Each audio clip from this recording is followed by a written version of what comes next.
नमस्कार, news live में आपका स्वागत है। मैं हूं मानसी दवे। बजट में सरकार ने घरों को लेकर कुछ अच्छे ऐलान किए थे, लेकिन दिल्ली और नोएडा में उन घर खरीदारों के हाथ आज भी खाली हैं जिनके फ्लैट्स नोएडा और ग्रेटर नोएडा में 10-10 सालों से अटके पड़े हैं। राज्य सरकारों ने कई योजनाएं बनाई, लेकिन अभी तक लोगों को उनके घर नहीं मिल पाए। इसी बीच घर खरीदारों के लिए एक और उम्मीद जगी है।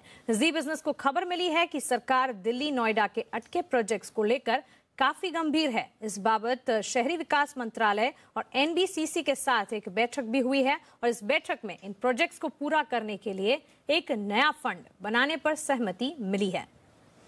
और इस खबर पर पूरी जानकारी के साथ हमारे संवाददाता प्रकाश प्रियदर्शी हमारे साथ मौजूद है। प्रकाश, बताएं, सरकार के अटके प्रोजेक्ट्स को लेकर गंभीरता लोकसभा चुनाव को लेकर हो सकती है, लेकिन ये उन लोगों के लिए राहत की खबर है जो अपने घरों का इंतजार कर रहे हैं। क्या डिटेल्स हैं आपके पास? जी बिल्कुल, वैसे लोगों के लिए राहत की खबर हो सकती है जो सालों से अपने अटके हुए प्रोजेक्ट में फंसे हुए हैं, जहां एक तरफ वो घर का किराया भी दे रहे हैं, ईएमआई भी दे रहे हैं। ऐसे लोगों को राहत देने के लिए सरकार हरकत में है। और जैसा कि आपने बताया, चुनाव नज़दीक है, लिहाजा सरकार के ऊपर भी दबाव है। और इस दबाव को इस बात से भी समझा जा सकता है कि बजट के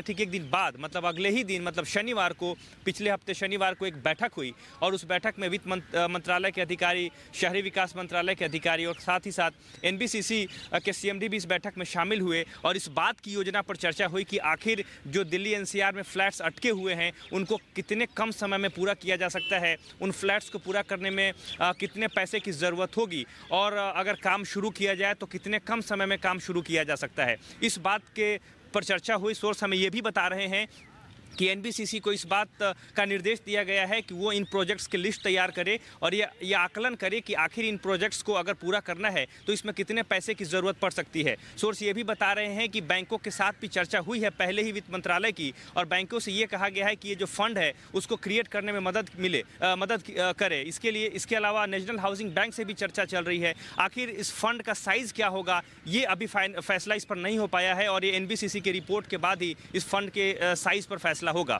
इसके अलावा सरकार ये भी चाहती है कि चुनाव से पहले कम से कम जो प्रोजेक्ट्स अटके हुए हैं उनमें कंस्ट्रक्शन का काम शुरू हो जाए, ताकि होम बायर्स को इस बात का भरोसा हो कि सरकार गंभीर है और उन प्रोजेक्ट्स को पूरा करने को लेकर कदम उठा रही है। अगर आप सिर्फ Noida, greater Noida Yamuna express way पे ही देखें तो करीब 3.5 लाख फ्लैट्स अटके पड़े हैं और होम बायर्स काफ़ी लंबे समय से फंसे हुए हैं। लिहाजा सरकार के सामने गंभीर चुनौती है कि कैसे होम बायर्स के सामने जो परेशानियां हैं उसको दूर किया जाए और कैसे इन प्रोजेक्ट्स को समय पर पूरा किया जाए। फिलहाल सरकार एक कदम बढ़ाते हुए दिख रही है और इसमें इस बात पर भी सहमति बनी है कि जो एग्जिस्टिंग प्रोजेक्ट्स हैं, चाहे वो बड़े बिल्डर के हों या छोटे बिल्डर के, उनके पास अगर जो खाली पड़ी ज़मीन है जिसका कोई इस्तेमाल नहीं हो रहा है, उन लैंड को एक्वायर किया जाए और उसका कमर्शियल इस्तेमाल जो है एनबीसीसी करे और उससे जो पैसा मिलेगा उस पैसे का इस्तेमाल जो है इन प्रोजेक्ट्स को पूरा करने में किया जाए। तो ये दो विकल्प है जिस पर चर्चा चल रही है और जल्द ही इस पर कोई ना कोई फैसला ले लिया जाएगा। चलिए, तो रियल एस्टेट की तस्वीर चाहे कुछ भी हो, लेकिन जब घर की, रेसिडेंशियल या जमीन की बात आती है तो किल्लत का अनुभव होता ही है और इसी किल्लत को दूर करने के लिए सरकार अब बिल्कुल हरकत में आ गई है। लेकिन दिल्ली में घर लेने का सपना काफी महंगा है और ये सपना भी पूरा हो सकता है। लैंड पूलिंग पॉलिसी को लेकर दिल्ली विकास प्राधिकरण यानी कि डीडीए ने ऑनलाइन पोर्टल लॉन्च कर दिया है। इस पोर्टल पर लैंड पूलिंग करने वाले जाकर रजिस्ट्रेशन कर सकते हैं।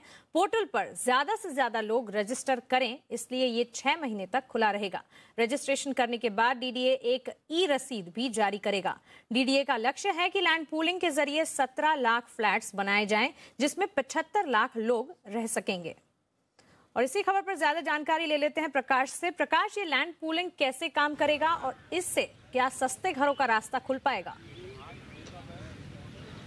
जी बिल्कुल, जैसा कि आप जानती हैं कि पिछले ही साल शहरी विकास मंत्रालय ने लैंड पूलिंग पॉलिसी का नोटिफिकेशन जारी किया था। अब इस बात का इंतज़ार था कि कैसे ये प्रक्रिया शुरू होगी और ये कितनी पारदर्शी होगी ताकि ज़्यादा से ज़्यादा लोग इसमें शामिल हों और इसका फ़ायदा होम बायर्स को मिले। लिहाजा इसकी घोषणा कर दी गई है और इसके लिए क्राइटेरिया ये बनाया गया है कि जिन किसानों के पास कम से कम 2 हेक्टेयर ज़मीन है वो लैंड पूलिंग पॉलिसी का हिस्सा बन सकते हैं और अपनी ज़मीन के लिए रजिस्ट्रेशन करा सकते हैं। जो किसान ऑनलाइन नहीं है या ऑनलाइन सुविधा का इस्तेमाल नहीं करते हैं, उनके लिए ऑफलाइन सुविधा होगा और अलग अलग जगहों पे काउंटर लगाए जाएंगे।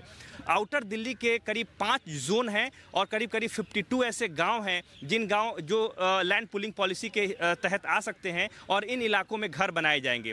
जहां तक घरों की कीमतों का सवाल है तो जाहिर तौर पे इसका भी ध्यान रखा गया है और ये जो 17 लाख फ्लैट्स बनेंगे उसमें 5 लाख फ्लैट ऐसे होंगे जो अफोर्डेबल हाउसिंग सेगमेंट के तहत बनेंगे और EWS कैटेगरी को ध्यान में रख के बनेंगे। तो जाहिर तौर पे घरों की कीमतों को कम रखने का भी मकसद सरकार ने रखा है। इसके अलावा जहां तक बाकी जो फ्लैट्स हैं उनकी कीमतों का सवाल है तो जाहिर तौर पे जब सप्लाई बढ़ेगी और सप्लाई जो है डिमांड से मिसमैच होगा, 17 लाख घर दिल्ली NCR में ही बनेंगे और इतनी डिमांड नहीं होगी तो जाहिर तौर पे घरों की कीमतों में कमी आएगी। तो ये मकसद है। अब ये देखने वाली बात होगी कि इसको कितने कम समय में एग्जीक्यूट किया जाता है, क्योंकि शुरुआती तौर पे DDA ने जो टारगेट रखा है उसमें 5 सेक्टर्स का टारगेट रखा है और ये देखने की कोशिश कर रहा है कि आखिर कितने किसान इसमें दिलचस्पी लेते हैं और उनके पास कितने लैंड की साइज होती है ताकि इसको डेवलप किया जाए। चलिए, तो बिल्कुल यहाँ पर लैंड पूलिंग पॉलिसी का सपना साकार करने के लिए सबसे पहले DDA यानी कि दिल्ली डेवलपमेंट अथॉरिटी हरकत में आ गई है और इसी पॉलिसी के तहत यहाँ पर DDA की वेबसाइट पर रजिस्ट्रेशंस भी